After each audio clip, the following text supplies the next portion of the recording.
حضرت سیدنا ابو ہریرہ رضی اللہ تعالیٰ عنہ سے مروی ہے کہ حضور نبی کریم رؤوف الرحیم صلی اللہ علیہ وآلہ وسلم نے ارشاد فرمایا،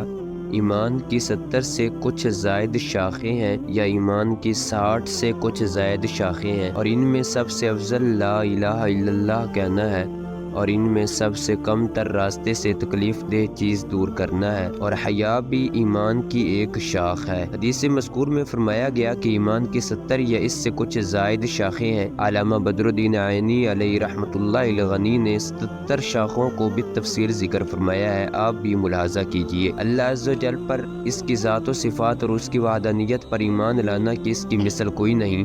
اللہ عز و جل کے علاوہ سب کو حادث ماننا، اس کے فرشتوں پر ایمان لانا، اس کی کتابوں پر ایمان لانا، اس کے رسولوں پر ایمان لانا، اچھی اور بری تقدیر پر ایمان لانا، قیامت، قبر کے سوال و عذاب، میزان عدل قائم ہونے اور پل صراط سے گزرنے پر ایمان لانا، اللہ عز و جل کے جنت کے وعدے اور اس میں ہمیشہ رہنے پر یقین رکھنا، دوزخ کی وعید و عذاب اور اس کی ہمیشگی پر ایمان لانا، اللہ عز و جل سے محبت کرنا، رضا الہی کے لیے محبت و عداوت رکھنا، اسی طرح تمام مہاجرین، انصار و صحابہ کرام علیہم الرضوان اور آل رسول صلی اللہ علیہ وآلہ وسلم سے محبت رکھنا، حضور نبی کریم رؤوف الرحیم صلی اللہ علیہ وآلہ وسلم سے محبت کرنا اور آپ صلی اللہ علیہ وآلہ وسلم پر درود پاک پڑھنا اور آپ کی سنت کی پیروی کرنا، اخلاص اختیار کرنا، ریاکاری و منافقت ترک کر دینا، توبہ و ندامت، خوف خدا، امید، مایوس نہ ہونا، شکر ادا کرنا، وعدہ پورا کرنا، صبر کرنا، تواضع و انکساری کرنا، بڑوں کی تعظیم کرنا،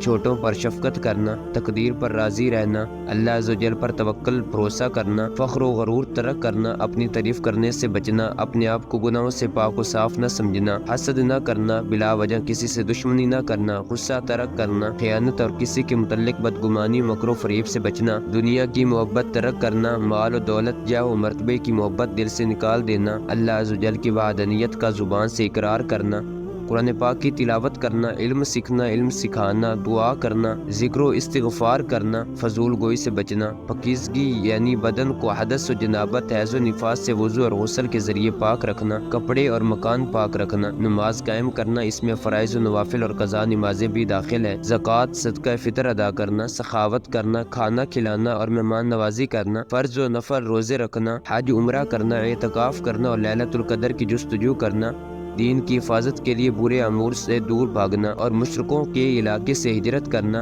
مانی ہوئی نظر پوری کرنا، قسم پوری کرنا، کفارہ ادا کرنا، نماز اور بیرون نماز ستر چھپانا، قربانی کرنا، مسلمانوں کے جنازوں کے ساتھ جانا، قرض ادا کرنا، معاملات میں سچائی برتنا اور ریاکاری سے بچنا، کوئی دینا اور سچ نہ چھپانا، نکاح کے ذریعے پاک دامنی حاصل کرنا، اہل و عیال کے حقوق پورے کرنا اور خادموں کے ساتھ اچھا معاملہ کرنا، والدین کے ساتھ اچھا برتاؤ کرنا اور ان کی نافرمانی سے بچنا، اولاد کی اچھی تربیت کرنا، صلہ رحمی کرنا، بڑوں کی اطاعت کرنا، عدل و انصاف کے ساتھ حکومت کرنا، جماعت کی پیروی کرنا، حکمرانوں کی اطاعت کرنا، لوگوں کی اصلاح کرنا اور خوارج و باغیوں سے جنگ کرنا، نیکی کے کاموں میں ایک دوسرے کی مدد کرنا، نیکی کا حکم دینا اور برائی سے منع کرنا، حدود قائم کرنا، جہاد کرنا اور اس کے لیے ہر وقت تیار رہنا، امانت اور مال غنیمت کا خمس ادا کرنا، وعدے کے مطابق قرضہ ادا کرنا، پڑوسیوں کا احترام کرنا، معاملات میں اچھائی برتنا اور حلال روزی کمانا، اچھی جگہ مال خرچ کرنا، فضول خرچی اور اسراف سے بچنا، سلام کا جواب دینا،